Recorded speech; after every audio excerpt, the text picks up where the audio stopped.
Giriga's summer sale. Buy any AC and get free 2 nights, 3 days holiday package. சும்மா இருந்தவரை நோண்டி சொராண்டி brandy விட்டுட்டு அதுக்கப்புறம் ஐயோ வயிற்று வலிக்குதேன்னு சொன்னால் என்ன அர்த்தம்? கூட இருந்த எனக்கே தெரியல, இவ்வளோ யோசிப்பாரா, இவ்வளோ பண்ணுவாரா, இவ்வளோ நல்லது செய்வாரா, அதுவும் 10 நாள்லேயே டக்கு டக்கு டக்கு டக்குன்னு ஒரு முதல்வன் படம் பார்க்குற மாதிரி இருக்குது எனக்கு டெய்லி. அன்னைக்கு திடீர்னு காலையில் நியூஸை போடுறேன், ராத்திரியாக கிட்டத்தட்ட எத்தனையோ பேர் பிடிச்சிருக்கிறாங்க. கேட்டால் அது சைலண்ட் ரேடா. எனக்கு தெரிஞ்சு இன்னும் ஃபியூ இயர்ஸில் தமிழ்நாடு சிங்கப்பூர் மாதிரி மாறினா கூட அது ஆச்சரியப்படுறதுக்கு எனக்கு எதுவுமே இல்லை. பொலிட்டிஷியனாக இருக்கும்போது ஒரு ட்ரெஸ் கோட் வேறு மாதிரி இருந்தது, ஒயிட் இது மாதிரி. சிஎம் ஆன பிறகு அந்த கோட் இதுக்கு மாறிட்டாரு. அது என்ன காரணம் ஏதாவது உங்கள்கிட்ட சொன்னாரா? உங்களுக்கு ஏதாவது தெரியுமா ஃப்ரெண்ட்ஸ் சர்க்கிள்? சார் உங்களுக்கு திருச்சி கிழக்குலையோ இல்லை ஒரு ராஜ்யசபா எம்பியோ பதவி கொடுத்தாரா அப்படின்னு ஒரு நம்பர் சொன்னாருன்னா அக்செப்ட் பண்ணிவிடுவீங்களா? நீங்கள் அரசியலுக்கு வருவீங்களா?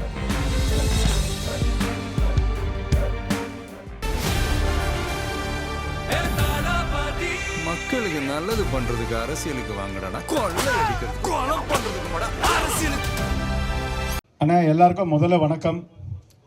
அண்ணா வணக்கம்ண்ணே. ஓ ஹாய் சொல்லுமா? ஹாய். சரி, ரொம்ப சந்தோஷமாக இருக்குது இன்னைக்கு இந்த விழாவில் நானும் பங்கேற்றதில் எனக்கு ரொம்ப சந்தோஷம். ஏன்னா இது நம்ம முதலமைச்சர், அவர் நாயகன் முதல் ஜனநாயகன் வரை, அதாவது ஒரு இளைய தளபதி முதல் முதலமைச்சர் வரை அவரோட அந்த லைஃப் ஜேர்னியை தான் சிற்பக்கலை விழாவாக நம்மளோட ஹோட்டல் மேனேஜ்மெண்ட் ஸ்டூடெண்ட்ஸ் தானே சார், ஹோட்டல் மேனேஜ்மெண்ட் ஸ்டூடெண்ட்ஸ் ரொம்ப அழகாக செதுக்கியிருக்காங்க. அந்த ஒரு ஃபங்க்ஷனுக்கு, அதாவது என் நண்பன் ஒரு முதலமைச்சர், அந்த முதலமைச்சரோட ஃபங்க்ஷனுக்கு என்னை கூப்பிட்டது உண்மையிலேயே நான் சென்னை சமர்த்தாக்கும் பூமிநாதன் சாருக்கும் உண்மையிலே ரொம்ப கடமைப்பட்டிருக்கேன். ரொம்ப ரொம்ப நன்றி சார் என்னை கூப்பிட்டதுக்கு. ஏன்னா எனக்கு ரொம்ப சந்தோஷமாக இருக்குது. சந்தோஷத்தை தாண்டி எனக்கு ரொம்ப பெருமையாக இருக்குது.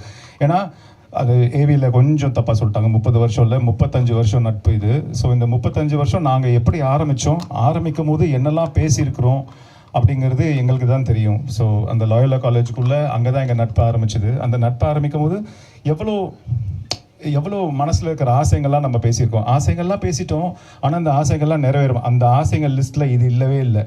முதலமைச்சர் அப்படிங்கிறது இல்லவே இல்லை. அது தானாக ஜனங்கள் உருவாக்கி கொடுத்த ஒரு விஷயம். ஜனங்களுக்காக அவர் ஏதாச்சும் செய்யணும்னு நினச்ச ஒரு விஷயம்தான் முதலமைச்சர். அவர் ஒரு பெரிய நடிகன் ஆகணும் அப்படின்னு நினச்சாரு. ஸோ அந்த பெரிய நடிகன் அப்படிங்கிறது ஒரு ஆசை, ஒரு கனவாக இருந்துச்சு. அந்த ஆசை, அந்த கனவு நிறைவேறுமா அப்படிங்கிறது அன்னைக்கு 35 வருஷம் முன்னாடி ஒரு பெரிய கொஸ்டின் மார்க் தான். அது உங்கள் எல்லாருக்குமே தெரியும். நிறைய பேர் அவரை விமர்சனம்லாம் பண்ணியிருக்கிறாங்க நடிகனாக ஆரம்பிக்கும் போது. அது எல்லாத்தையும் உடச்சி, எல்லாத்தையும் தாண்டி பியூர் டெடிக்கேஷன், டிட்டர்மினேஷன் அப்படின்னு தான் நான் சொல்லுவேன். அதாவது வைராக்கியம். எது நடந்தாலும் சரி நம்ம விட்டு கொடுக்கக்கூடாது. எது நடந்தாலும் சரி, எவ்வளோ அசிங்கப்படுத்தினாலும் சரி, எவ்வளோ நம்மளை போட்டு அமுக்கினாலும் சரி, எவ்வளோ நம்மளை பின்னாடி தள்ளினாலும் சரி, நம்ம 4 படி ஏறி 10 படி கீழே இறங்கினாலும் சரி, நம்ம மறுபடியும் 14 படி ஏறி மேலே போய் நிற்போம் அப்படிங்கிற அந்த ஒரு வைராக்கியம் தான் அவர் மனசுக்குள்ளே என்றைக்குமே இருக்கும். இது நான் இன்றைக்கி அவர் முதலமைச்சருங்கிறதுனால மிகப்படுத்தி பேசலைங்க. சத்தியமாக உங்கள் எல்லாருக்குமே தெரியும் நான் பேசுகிறது உண்மைன்னு. ஏன்னா அவ்வளோ ஒரு வைராக்கியம் அவர் மனசுக்குள்ளே இருந்திருக்குது. எல்லாத்தையும் தாண்டி அந்த டிட்டர்மினேஷனோட இன்றைக்கி ஒரு நம்பர் 1 ஆக்டராக, அதாவது திரையுலகமே திரும்பி பார்க்கக்கூடிய, திரையுலகமே வேணும் அப்படின்னு சொல்லக்கூடிய ஒரு நம்பர் 1 ஆக்டராக அவர் நின்னார். அதுக்கப்புறம் சும்மா இருந்தவரை நோண்டி சொராண்டி பிராண்டி விட்டுட்டு அதுக்கப்புறம் ஐயோ வயிற்று வலிக்குதேன்னு சொன்னால் என்ன அர்த்தம் சொல்லுங்கள்? அதுக்கப்புறம் அவர் வளர்ந்து இன்றைக்கி ஆலமரமாக, ஒரு காட்டு மரமாக நிற்கிறாரு. இப்போ யாராலையும் எதுவுமே செய்ய முடியாத நிலைமைக்கு நிற்கிறாரு. ஏன்னா அவர் ஜனங்களுக்கு 10 நாளே எவ்வளோ விஷயங்கள், நல்ல விஷயங்கள் செஞ்சுட்ருக்காருங்கிறது நம்ம எல்லாருக்குமே நல்லா தெரியும். ஆனால் ஏதாச்சும் தலையாட்டினீங்கன்னா நீங்கள் என்ன ரிசீவ் பண்ணுறீங்கிறது எனக்கு தெரியும். ஓகேவா? ஸோ அவர் எவ்வளோ இந்த 10 நாள் தான் ஆச்சு, 2 வாரம் தான் ஆச்சு. அதுக்குள்ளே அவர் எவ்வளோ நல்ல விஷயங்கள் செய்கிறாருங்கிறது எனக்கே வியப்பாக இருக்குது, ரொம்ப பிரமிப்பாக இருக்குது பார்க்குறதுக்கு. ஒரு நாளும் மெசேஜ் தான். இப்போ அவர் பிஸியாக இருக்கிறாரு, அதனால் நான் ரெகுலராக ஃபோன் பண்ணி டிஸ்டர்ப் பண்ண விரும்பல. ஸோ மெசேஜ் மட்டும் சூப்பர். என்ன இதெல்லாம் அவர் யோசிப்பாரா அப்படிங்கிற ஒரு, கூட இருந்த எனக்கே தெரியல, இவ்வளோ யோசிப்பாரா, இவ்வளோ பண்ணுவாரா, இவ்வளோ நல்லது செய்வாரா, அதுவும் 10 நாள்லேயே டக்கு டக்கு டக்கு டக்குன்னு ஒரு முதல்வன் படம் பார்க்குற மாதிரி இருக்குது எனக்கு டெய்லி நியூஸ் திறந்தாலே, டிவி ஆன் பண்ணாலே இன்னைக்கு என்ன முதல்வன் என்ன செஞ்சுருக்கிறாரு அந்த மாதிரி தான் எனக்கு ஒரு ஃபீலிங் வருதே தவிர, ஒரு முதலமைச்சர் அப்படிங்கிற ஒரு அது முதலமைச்சர்னா ஸ்லோவாக அப்படியே பிக்கப் பண்ணிட்டு வருவாங்க. இவர் வந்தோன்னா அதிரடியாக, Mr. Mario, please excuse me. I'm sure you don't understand a wee bit of whatever I'm talking, but I'm talking about the Chief Minister of Tamil Nadu, who happens to be my 35-year-old friend and my classmate. So, அதான். So அந்த ஒரு வைராக்கியம், determination தான். நான் இது மறுபடியும் சொல்கிறேன், மிகப்படுத்தி பேசலை. இப்போ இந்த ஏவி பார்த்ததுனால நான் சொல்கிறேன், அதே வைராகியம் அதே டிட்டர்மினேஷன் தான் நான் இங்கே இவர்கிட்ட நான் பார்க்குறேன். ஏன்னா ஆரம்பிக்கும் போது 2010 தானே சார், ஆரம்பிக்கும் போது வெறும் ஒரு ஃபியூ பீப்புள் தான் ஃபேக்கல்ட்டி ஸ்டாஃப் இருக்கிறாங்க, வெரி ஃபியூ ஸ்டூடெண்ட்ஸ் தான் இருந்திருக்கிறாங்க. ஆனால் இன்னைக்கு ஒரு விஸ்வரூபம் எடுத்து இன்னைக்கு இவ்வளோ தூரம் வளர்ந்து இத்தனை ஸ்டூடெண்ட்ஸை படிக்க வச்சு இத்தனை ஸ்டூடெண்ட்ஸ்க்கு வெளிநாட்டில் வேலை வாங்கி தந்து இத்தனை ஸ்டூடெண்ட்ஸ்க்கு வந்து வெளிநாட்டுக்கு போனால் ஒரு அங்கீகாரம் கிடைக்குதுன்னா அதுக்கு காரணம் சென்னை சமர்த்தா தான். அதுக்கு காரணம் சாரோட வைராக்கியமும் அவரோட குரோத்தும் அவரோட கடவுள் நம்பிக்கையும் தான். அந்த கடவுள் வந்து அவர் கூடவே இருக்கிறாருன்னு நான் நம்புகிறேன். ஏன்னா இத்தனை ஸ்டூடெண்ட்ஸை படிக்க வச்சு அந்த பெற்றவங்களோட கனவை அவர் நிறைவேற்றுறாருல, அப்போ அந்த பெற்றவங்களோட பிளெஸ்ஸிங் எல்லாமே இங்கே வரும்ல. கண்டிப்பாக அது ரொம்ப முக்கியம் நம்ம வாழ்க்கையில். பெரியவங்களோட பிளெஸ்ஸிங்ஸுங்கிறது நம்ம வாழ்க்கையில் ரொம்ப ரொம்ப முக்கியம். நம்ம தான் பெரியவங்க, நம்மளை விட யார் பெரியவங்க நம்ம நினச்சிட்டோன்னா அன்றைக்கே நம்ம கீழே விழுந்துட்டோன்னு அர்த்தம். அது வந்து இப்போ சார் பெரிய ஆள் தான் சொசைட்டியில், நிறைய காலேஜ்லாம் வச்சுருக்கிறாரு, நிறைய ஸ்டூடெண்ட்ஸை படிக்க வைக்கிறாரு தான். ஆனால் அங்கே ஒரு சாதாரண ஒரு ஏழை பேரண்ட் வந்து மனசு குளிர்ந்து அந்த தம்பி நல்லா இருக்கணும் அப்படின்னு யோசிச்சாலே போதும், இங்கே 10 மடங்கு அந்த பிளெஸிங் வரும். அந்த மாதிரி ஒரு பிளெஸிங் தான் இவருக்கு நாளுக்கு நாள் வந்து கிட்டத்தட்ட எத்தனையோ 1000 பேரண்ட்ஸ் கிட்டேருந்து வந்துட்டு இருக்குதுன்னு அப்படின்னு நான் நம்புகிறேன். ஸோ எப்படி அந்த முதலமைச்சர்கிட்ட நான் அந்த ஒரு வைராகியமும் டிட்டர்மினேஷனும் பார்த்தனோ அதே தான் நான் இங்கேயும் பார்க்குறேன். இன்னைக்கு அவரோட ஹோட்டல் மேனேஜ்மெண்ட் ஸ்டூடெண்ட்ஸ் வந்து அந்த சிற்ப கலை விழா நான் சொன்ன மாதிரி முதலமைச்சரோட குரோத்தை வந்து ஆரம்பத்துலேருந்து இன்னைக்கு வரைக்கும் உள்ளதை சிற்பமாக செதுக்கி உங்கள் முன்னாடி ப்ரெசென்ட் பண்ண போகிறாங்க. இது வந்து ஸ்டூடெண்ட்ஸோட உழைப்பு, கிட்டத்தட்ட ரொம்ப நாள் உழைப்பு இது.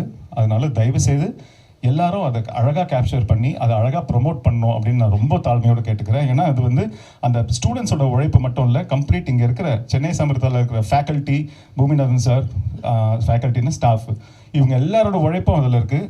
இது எல்லாத்தையும் தாண்டி அந்த பெற்றவங்களோட கனவு அதுக்கு பின்னாடி இருக்குது.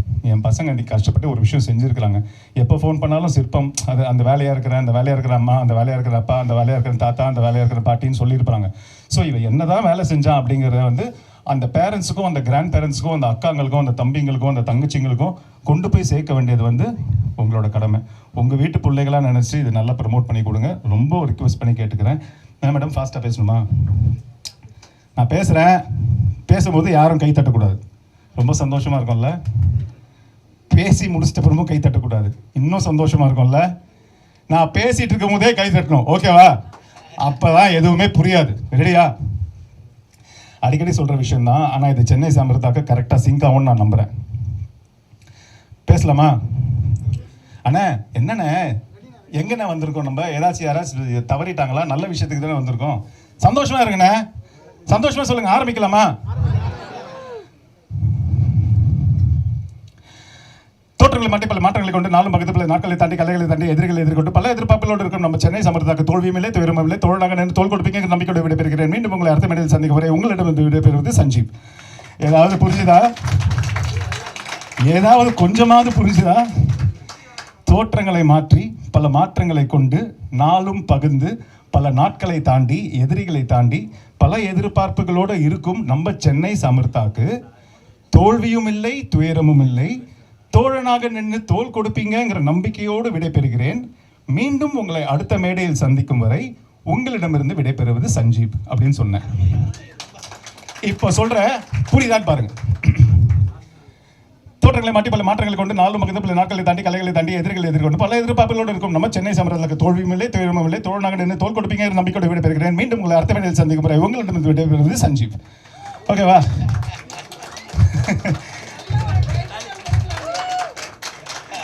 ஓகே, இப்போ டைம் நம்ம ஸ்டூடெண்ட்ஸோட உழைப்புக்கும் நம்ம ஸ்டூடெண்ட்ஸோட அந்த திறமைக்கும் அந்த ஸ்டூடெண்ட்ஸோட கற்பனை வளத்துக்கும் நம்ம பாராட்ட வேண்டிய நேரம் வந்துருச்சு. இதை வந்து நம்ம ஓப்பன் பண்ணலாம். சார் நீங்கள் பண்ணுங்க sir.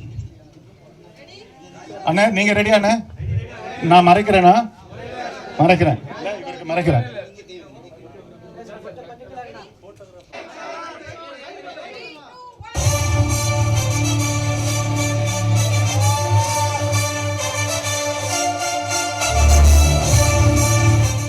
Congrats to you too sir. உங்கள் டீமில் இருக்கிற ஒவ்வொரு ஸ்டூடெண்ட்டுக்கும் கங்க்ராச்சுலேஷன்ஸ். அண்ட் இது வந்து சாதாரண விஷயம், நம்ம பார்க்கறதுக்கு வேணால் என்ன சிற்பம் கார்விங் அப்படின்னு தோணும், ஆனால் அதுக்கு பின்னாடி நிறைய உழைப்பு இருக்குது. ஒவ்வொரு விஷயமும் அவ்வளோ பார்த்து பார்த்து செதுக்கியிருக்காங்க. அண்ட் சும்மா கிடையாது, ஒரு ஒலிம்பிக்கு போய் இது வரைக்கும் யாருக்காச்சும் தெரியுமா ஒலிம்பிக்கில் வந்து கல்னரி காவிங்க்கு வந்து அதுவும் ஒரு காம்படிஷன் தான், அதுக்கும் நம்ம கோல்டு மெடல் வின் பண்ண முடியும் அப்படிங்கிறது யாருக்காச்சும் தெரியுமா? சத்தியமாக எனக்கு சார் சொல்கிற வரைக்கும் தெரியல. அப்பேற்பட்ட ஒரு விஷயத்த நம்ம இந்தியாவுக்காக போய் கோல்டு மெடல் ஜெயிச்சுட்டு வந்திருக்காங்கன்னா, இந்தியாவுக்காக கோல்டு மெடல் ஜெயிச்ச எத்தனையோ பேரை நம்ம பாராட்டுறோம். அப்புறம் ஏன் இவங்கள நம்ம பாராட்டக்கூடாது? இவங்களும் இந்தியாவுக்காக தானே ஜெயிச்சுட்டு வந்திருக்காங்க. நல்லா பெருசாக கை தட்டுங்க பஸ். ஒரு சாதாரண விஷயம் கிடையாதுங்க. இந்தியாவுக்காக போய் அவங்க இந்தியாவை ரெப்ரசென்ட் பண்ணி இந்தியாவுக்காக கோல்டு மெடல் வாங்கிட்டு வந்திருக்கிறாங்கன்னா அதுக்கு பின்னாடி எவ்வளோ உழைப்பு இருக்கும், எவ்வளோ டென்ஷன் இருந்திருக்கும், எவ்வளோ பாலிடிக்ஸ் இருந்திருக்கும். போன இடத்துல அந்த போன ஜெர்மனி தானே, ஜெர்மனியில் வந்து எவ்வளோ லாங்குவேஜ் பிரச்சனை இருந்திருக்கும், எவ்வளோ பாலிடிக்ஸ் இருந்திருக்கும். கூட கூப்பிட்டு போன அந்த கேப்டன் வந்து எவ்வளோ விஷயங்களை சமாளிக்க வேண்டி இருந்திருக்கும். இல்லை எங்கள் ஸ்டூடெண்ட்ஸ் நல்லா பண்ணுவாங்க அப்படின்னு சொல்லி அது கன்வின்ஸ் பண்ணி அது கொண்டு வந்து அவங்கள அங்கே உட்கார வைக்கிறதே ஒரு மிகப்பெரிய சாதனை தான். அந்த சாதனையை வீணாக்காம நம்ம ஸ்டூடெண்ட்ஸ் வந்து அதை வந்து கம்ப்ளீட் எஃபர்ட் போட்டு அதை ஃப்ரூட்ஃபுல்லாக கொண்டு வரணுங்கிறதுக்காக கோல்டு மெடல் வாங்கியிருக்காங்கன்னா அது உண்மையிலேயே மனசார நான் சொல்கிறேன், அது ரொம்ப பாராட்ட வேண்டிய ஒரு விஷயம். ஏன்னா அது இந்தியாவுக்காக வாங்கின ஒரு கோல்டு மெடல். இதே வந்து ஒரு அத்லீட்டோ ஒரு ஹை ஜம்ப்லையோ ஒரு லாங் ஜம்ப்லையோ இல்லை வேறு ஏதாச்சும் ஒரு கேம் டென்னிஸ்லையோ இதில் ஒரு கேமில் வந்து கோல்டு மெடல் வாங்கி தான் நம்ம பேப்பரில் நியூஸில் எல்லாத்துலேயும் போட்டு பெரிய விஷயமாக்கியிருப்பாங்க, அது ஒரு பெரிய ஆர்டிக்கல் ஆக்கியிருப்பாங்க. ஆனால் கல்னரி காவிங்கில் மட்டும் அது ஏன் அப்படி ரெக்கக்னைஸ் பண்ணல, அது ஏன் அப்படி பண்ணல அப்படிங்கிறது எனக்கு தெரியல. ஆனால் இப்போ அந்த பொறுப்பு உங்கள் எல்லாருக்கிட்டையும் இருக்குது. ஏன்னா கம்ப்ளீட் ப்ரெஸ், எனக்கு தெரிஞ்ச வரைக்கும் தெரிஞ்ச முகங்கள் நிறைய பேர் இருக்கீங்க, எல்லாருமே இங்கே தான் இருக்கீங்க. நீங்கள் நினைச்சால் முடியும். இதையும் ஒரு ஆர்ட்டுங்க. இதுவும் ஒரு முக்கியமான விஷயம். அது ஒலிம்பிக்கில் போய் இவங்க ஜெயிச்சுட்டு வந்திருக்காங்கிறது ஒரு ரொம்ப மிகப்பெரிய முக்கியமான விஷயம். ஒரு நாட்டில் வந்து எல்லாருக்கும் தெரிய வேண்டிய ஒரு விஷயம். இந்த மாதிரி ஒரு விஷயம் இருக்குது, அது சென்னை சமர்த்தால வந்து இந்த ஸ்டூடெண்ட்ஸ் வந்து சாதிச்சு வந்திருக்காங்க அப்படிங்கிறது தெரிய வேண்டிய ஒரு விஷயம். ஸோ அதை தெரியப்படுத்த வேண்டியது உங்கள் கடமை. ஒரு ஜேர்னலிஸ்டாக இது வந்து ஒவ்வொருத்தரோட கடமை. நான் வந்து வெறும் அந்த மாதிரி ஒரு ஸ்போர்ட்ஸ் ஈவெண்ட்டில் ஜெயிச்சவங்களை மட்டும்தான் போடுவேன் அப்படிங்கிறது தப்பான ஒரு கருத்து. அது உங்களுக்கே நல்லா தெரியும். ஒரு ஜேர்னலிஸ்ட்டாக நம்ம வீட்டு பிள்ளைங்க இந்த மாதிரி ஜெயிச்சாங்கன்னா நம்ம சும்மா விட்டுருவோமா? நம்ம ஒரு ஜேர்னலிஸ்ட்டாக இருக்கும்போது நம்ம சும்மா விட்டுருமா? நம்ம வீட்டு பிள்ளைய நம்ம ப்ரமோட் பண்ண மாட்டோமா? அந்த மாதிரி தான் நீங்கள் கண்டிப்பாக நம்ம வீட்டு பிள்ளைங்கன்னு நினச்சிட்டு, என்ன இருந்தாலும் நம்ம இந்தியா பிள்ளைங்க எல்லாருமே நம்ம வீட்டு பிள்ளைங்க தான். ஸோ அந்த மாதிரி நினச்சி நீங்கள் இந்த பிள்ளைங்களை என்கரேஜ் பண்ணுற மாதிரி இதை வந்து வெளியே கொண்டு வர வேண்டியது உங்கள் கையில் தான் இருக்குது. ரொம்ப ரிக்வெஸ்ட்டாக கேட்டுக்கிறேன், இது சாதாரண விஷயமான எடுத்துக்காதீங்க. தயவுசெய்து கொஞ்சம் சீரியஸாக எடுத்து இதை நல்லா ப்ரமோட் பண்ணி தருவீங்கன்னு நான் நம்புகிறேன்னா, எல்லாரையுமே நான் நம்புகிறேன்னா. Please, thank you. அந்த சிற்பம் வாட்டர் மெலனில் பண்ணியிருக்கிறாங்க. வாட்டர் மெலனில் பண்ணும்போது அது எனக்கு அதோட டெக்னிக்கல் விஷயங்கள் தெரியாது. பட் எனக்கு மண்டைக்கு எட்டின வரைக்கும் நான் சொல்கிறேன், வாட்டர் மெலன் வந்து கொஞ்சம் சாஃப்டாக இருக்கும். அந்த சாஃப்டான விஷயத்தில் நம்ம கார்விங் பண்ணும்போது உள்ளே இறங்கிடும். ஸோ அந்த வாட்டர் மெலனை ஃபஸ்ட்டு நம்ம ஹார்ட் பண்ணணும். அப்படி எனக்கு தெரிஞ்சது நான் சொல்கிறேன். இப்போ அதை தொட்டு பார்த்தா அவ்வளோ ராக் ஹார்டாக இருக்குது. அது என்னன்னு கேட்டால் ஐஸில் வச்சுருக்குறாங்க. ஐஸில் வச்சு அது நல்லா ஹார்ட் பண்ணி அதுக்கப்புறம் அந்த சிற்பத்தை அதை பண்ணி மறுபடியும் கொண்டு வந்து இப்போ ஏசியில் வைக்கும் போது அது அப்படியே நிற்கிது, ஸ்ட்ராங்காக நிற்கிது. பட் அது அந்த வாட்டர் மெலனில் அந்த கார்விங் பண்ணும்போது எவ்வளோ எஃபர்ட் இருந்திருக்கும். Day and night. இப்போ இங்கே இருக்கிறது ஒரு 10 பேர் இருப்பாங்க. 10 பேரா 12 பேரா 13 பேர் 12-13 பேர் இருக்கிறாங்க இந்த டீமில். இந்த 13 பேர் 69 விஷயங்கள் பண்ணோம். ப்ளஸ் அந்த நடுவில் இருக்கிறதையும் பண்ணோம், விசிலையும் பண்ணோம், அந்த மயிலையும் பண்ணோம்னா எவ்வளோ எஃபர்ட் போட்டிருப்பாங்க டே அண்ட் நைட் அப்படிங்கிறத யோசிச்சு பாருங்கள். அண்ட் கார்விங் அப்படிங்கிறது வந்து it is not an ordinary art. It is something very very special, I would say, because it is not in everybody's hands. It cannot fall into everybody's hands. It has to fall into very rare hands. அந்த special hands இருந்தால் மட்டும்தான் அந்த carving சிற்பம் அப்படிங்கிற ஒரு விஷயத்தை நம்மளால் பண்ண முடியும். அந்த ஸ்பெஷல் ஹேண்ட்ஸ் வந்து கடவுள் வந்து இந்த பசங்க எல்லாருக்குமே கொடுத்துருக்காரு அப்படிங்கிறது நான் ரொம்ப ரொம்ப சின்சியராக நம்புகிறேன்.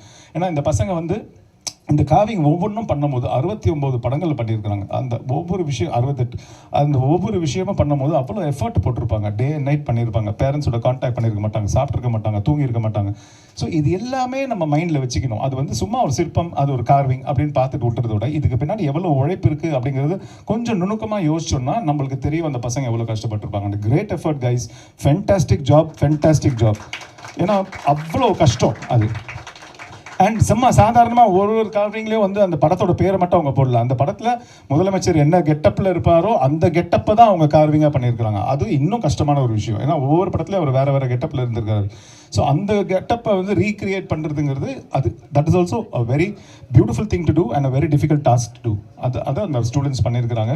இந்த வயசில் இவ்வளோ சாதிக்கிறாங்க, கோல்டு மெடல் போய் வாங்கிட்டு வந்திருக்கிறாங்கன்னா இந்த பாப்பெல்லாம் பாருங்கள், அது கையா இல்லை மெஷினான்னு கூட தெரியல. 1 ஹவரில் வந்து 76 பண்ணியிருக்குதான். அப்புறம் 76வது 90வது ரிபப்ளிக் டேலாம் வரும்போது என்னம்மா பண்ணுவேன்? ஸோ 76th ரிபப்ளிக் டேக்கு 76 கார்விங்ஸ் அது வந்து எவ்வளோ பெரிய விஷயங்க அதெல்லாம். இந்த வயசில் அதெல்லாம் சாதிக்கிறது, இந்த வயசில் ஒரு கோல்டு மெடல் வாங்கிட்டு வந்திருக்காங்கன்னா அது எவ்வளோ ஒரு இந்தியா ஏஷியன் புக் ஆஃப் ரெக்கார்ட்ஸில் வந்து அவங்க பேர் வருதுன்னா இந்த சின்ன வயசில், இதோட சின்ன வயசுல தான் வந்திருக்காங்க. பட் இந்த குழந்தைக்கு அது ஒரு பெரிய சாதனை தானே. அந்த சாதனையை என்கரேஜ் பண்ண வேண்டியது நம்ம கையில் தான் இருக்குது. ஓகேங்களா? Thank you so much. Fantastic job. ஒரு சின்ன கேள்வி மட்டும் சஞ்சீவ் சார், ஆக்சுவலாக நான்லாம் படிக்கும்போது பார்த்தீங்கன்னா, ஆனால் இன்னைக்கு ரியல் புரட்சி உலகத்தில் நாமெல்லாம் இருக்கோம்.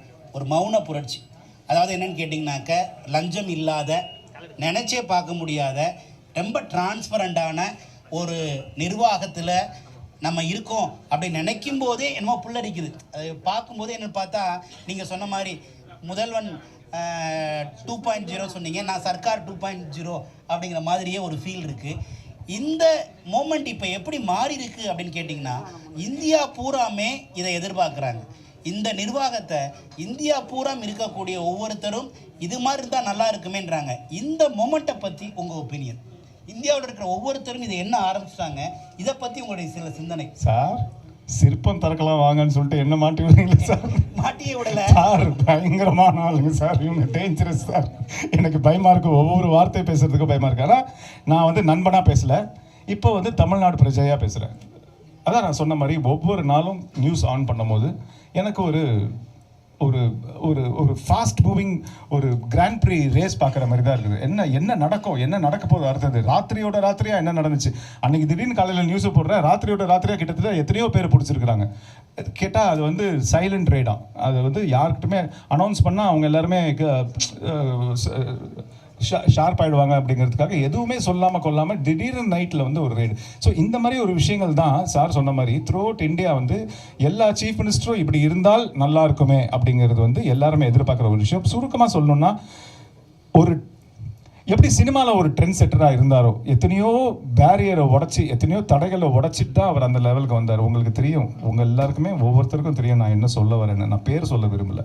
எவ்வளோ பேர் பெரிய ஆளுங்கள்லாம் இருந்தாங்க, அது எல்லாத்தையும் தாண்டி உடச்சி அவங்களோட பெரிய ஆளாக வரணுங்கிறது சினிமாவில் எவ்வளோ பெரிய கஷ்டமான விஷயம் அப்படிங்கிறது தெரியும். கிட்டத்தட்ட அங்கே வந்துட்டார். நான் கிட்டத்தட்ட அங்கே வந்துட்டாருன்னு ஏன் சொல்கிறேன்னு உங்களுக்கு தெரியும். அங்கே இருக்கிறவங்க அங்கே இருக்கிறாங்க, வந்துட்டார், ஈக்குவலாக வந்துட்டார். அதுக்கப்புறம் வந்து பீக்கில் இருக்கும்போது சரி வேண்டாம், நான் இந்த பக்கம் வரேன். அங்கே சாதிச்ச தெரிஞ்சவருக்கு இங்கே சாதிக்க தெரியாதாங்க, அங்கே வந்து ஜெயிக்க தெரிஞ்சவருக்கு இங்கே ஜெயிக்க தெரியாதா, அங்கே தடைகளை உடைக்க தெரிஞ்சவருக்கு இங்கே தடைகளை உடைக்க தெரியாதா, அங்கே எதிர்ப்புகளை சமாளிக்க தெரிஞ்சவருக்கு இங்கே எதிர்ப்புகளை சமாளிக்க தெரியாதா. எல்லாம் ஒன்று தான். இங்கே கொஞ்சம் அதிகமாக இருக்கும், அதை சமாளித்து வருவார் அப்படிங்கிற நம்பிக்கை ஒரு தமிழ்நாடு பிரஜையாக, ஒரு ஒரு முதலமைச்சரின் நலன் விரும்பியாக எனக்கு இருக்குது. அவருக்கு நான் ஓட்டு போட்டிருக்கிறேன்.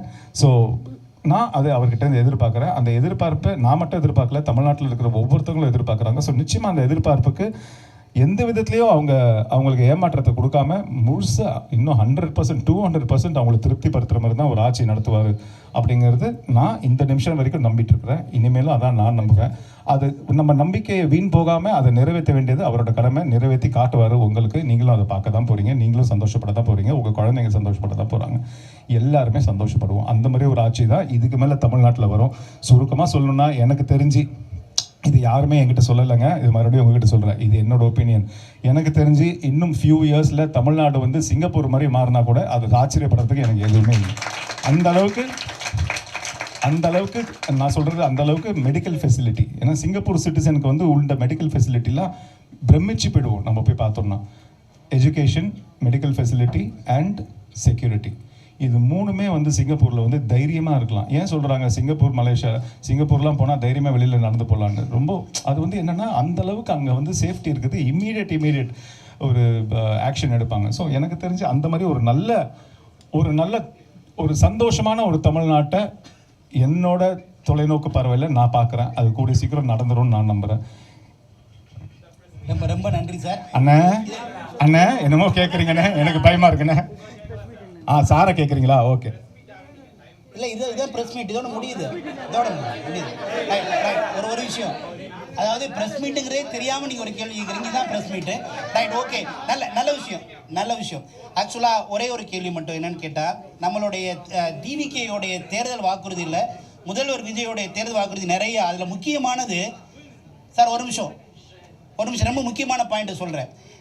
இந்த தேர்தல் வாக்குறுதி மட்டும் தமிழ்நாட்டில் நடந்துருச்சு அப்படின்னா, தமிழ்நாடு ஒரு மிகப்பெரிய பொக்கிஷமான ஒரு மாநிலமாக மாறுறது மட்டும் இல்லை, எல்லாருமே ஒவ்வொரு வீட்லேயும் சந்தோஷப்படுவாங்க. அப்படிப்பட்ட ஒரு தேர்தல் வாக்குறுதி என்ன அப்படின்னு கேட்டால், தமிழ்நாட்டில் 5 லட்சம் பேருக்கு இளைஞர்களுக்கு ஸ்கில்லை கொடுத்து 8th 10th வாட் எவர் என்ன படிச்சிருந்தாலும் சரி அவங்களுக்கு 5 லட்சம் பேருக்கு ஸ்கில் வேலைவாய்ப்பு சம்மந்தப்பட்ட ஸ்கில்லை கொடுத்து 15,000 ரூபாய் மாத சம்பளம் கொடுக்கக்கூடிய ஒரு வாக்குறுதியை நம்ம தமிழக முதல்வர் ஏற்கனவே சொல்லியிருந்தாங்க.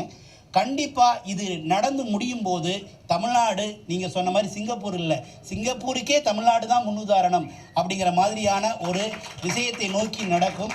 நாங்கள் அதில் ஸ்கில்லையே தான் எங்களுடைய லைஃபு பூராமே எங்களுடைய சுவாசம் எல்லாமே ஸ்கில் தான் அப்படிங்கிறதுனால அந்த விஷயத்தில் 5 லட்சம் பேரை ட்ரெயின் பண்ணுற விஷயத்தில், வேலை வாங்கி கொடுக்குற விஷயத்தில், மாதம் 15,000 ரூபா சேலரியாக கொடுக்குற விஷயத்தில் நாங்கள் இணைஞ்சு செயல்பட ரொம்ப ஆர்வமாக இருக்கோம் அப்படிங்கிறத சஞ்சீவ் சார் மூலமாக இதை சொல்லிக்கிறதுல நான் ரொம்ப பெருமைப்படுறேன். Sanjeev sir thank you sir. அதெல்லாம் தட் இஸ் டிஃப்ரெண்ட். நான் என்னுடைய ஸ்கில்லை பற்றி தான் சார்.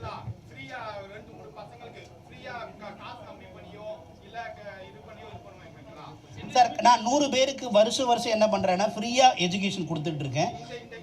இல்லை ஒரு விஷயம். ரெண்டாவது, இவங்க போகிறாங்கல்ல கல்னரி ஒலிம்பிக்கில் போயிருக்கிறதுலேருந்து ஆரம்பித்து ட்ரைனிங்லேருந்து எல்லாமே மேனேஜ்மெண்ட்டோடைய செலவு. நீங்கள் சொன்னால் கரெக்டாக இருக்கு. நான் சொல்கிறேன் உண்மை சார். இது டோட்டலி பசங்க 4 பேர் ஜெர்மனி போய்ட்டு வந்தாங்க. ஜெர்மனி 4 பேர் ஜெர்மனி போய்ட்டு வந்தாங்க. ஒருத்தருக்கு வந்து 2 லட்சம் 3 லட்சம் ஆச்சு.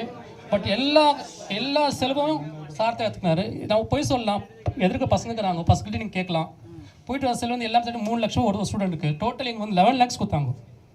இது போய் இல்லை உண்மை பசங்க இருக்கிறாங்க, பசங்கள்ட்ட கேட்டு பார்க்கலாம். அதாவது இது மட்டும் இல்லைங்க, ஆக்சுவலி யாரெல்லாம் பொருளாதாரத்தில் கஷ்டப்படுறாங்களோ அவங்க பணத்தால் பாதிக்கப்படக்கூடாதுங்கிறதுனால நாங்கள் என்ன பண்ணுறோன்னா படிக்கும் போதே பார்ட் டைம் ஜாப் கொடுக்குறோம்.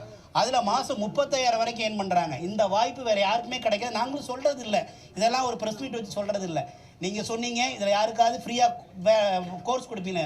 அது மட்டும் இல்லைங்க, அவங்களுக்கு என்ன தேவையோ எல்லாமே பார்த்துக்குறோம். ட்ராவல்லேருந்து ஆரம்பித்து ஃபீஸ்லேருந்து ஆரம்பித்து கிட்டத்தட்ட வருஷத்துக்கு எல்லாத்தையும் என்னென்னா 500 பேருக்கு மேலே நாங்கள் என்ன பண்ணுறோன்னா இந்த ஃபீஸுக்கான ஸ்காலர்ஷிப் கொடுத்துக்கிட்டு இருக்கோம். அதை வெளிப்படையாக சொல்கிறது இல்லை, அவ்வளோதான். அது பசங்க சொல்லுவாங்க. என்னன்னு கேட்டால் பசங்க இன்றைக்கி ஆள போகிறான் தமிழன். உலகம் பூரா சென்னை சமுதாய ஸ்டூடெண்ட் பெரிய பொசிஷனில் இருக்காங்க. அதுதான் எங்களுக்கு பெருமை.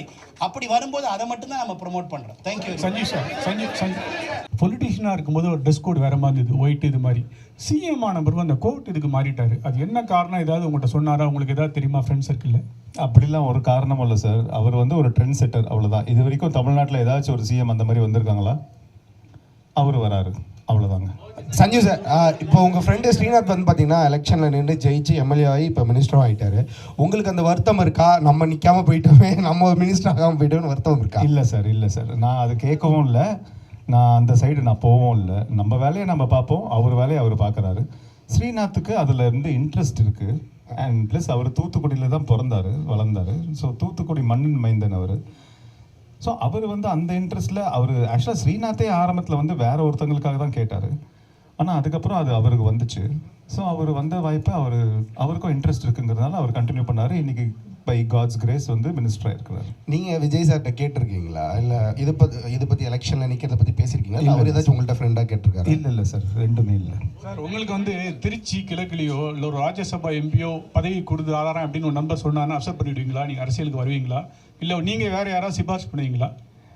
சார், இது வந்து ஒரு டக்குன்னு பெரிய கேள்வியெலாம் கேட்டீங்க சார். இல்லை, இது வந்து அது அந்த சூழ்நிலையை பொறுத்து இருக்குது சார். இப்போ நான் அதை பற்றி நீங்கள் சொல்லி தான் தெரியுது, ஓ இப்படி ஒரு விஷயம் இருக்குதா. நான் அதை பற்றிலாம் யோசிக்கவே இல்லை சார். அந்த நேரம் வரும்போது பார்ப்போம் சார். சஞ்சீவ் சார், இப்போ விஜய் சார் வராத ஈவெண்ட் எல்லாம் வந்து இனிமேல் உங்களை பார்க்கலாமா? ஐயோ, யார் அந்த பெரிய மனுஷன்? என்ன ஒரேடியே 35 வருஷம் நட்பையே க்ளோஸ் பண்ணுவீங்க போல இருக்குதா? இல்லை சார், அது நட்புக்காக சொல்கிறேன் சார். விஜய் சார் வராத ஈவெண்ட்டுக்கெல்லாம் வந்து ரீப்ளேஸ்மெண்ட்டெல்லாம் நம்ம போக முடியாதுங்க. அவர் வேற. என்னன்னா என்னை கூப்பிட்டாங்கன்னா நான் போவேன் ஒரு ஈவெண்ட்டுக்கு. அது வந்து அவர் போகாத ஈவெண்ட்டுக்கு சரி இவரை கூப்பிடுங்க சார், பெரிய வார்த்தைலாம் சார், நட்பு க்ளோஸ் ஆகிடும் சார். சும்மா இருங்க. என்னை கூப்பிட்டாங்கன்னா எந்த ஃபங்க்ஷனாக இருந்தாலும் நான் போவேன், அவ்வளோதான். நன்றி. ஏன்னா ரொம்ப பொறுமையாக இருந்திருக்கீங்க. ஏதாச்சும் லேட் ஆயிருந்தால் ரொம்ப சாரிண்ணே. எல்லாருக்கும் சாரி சொல்லிக்கிறேன்.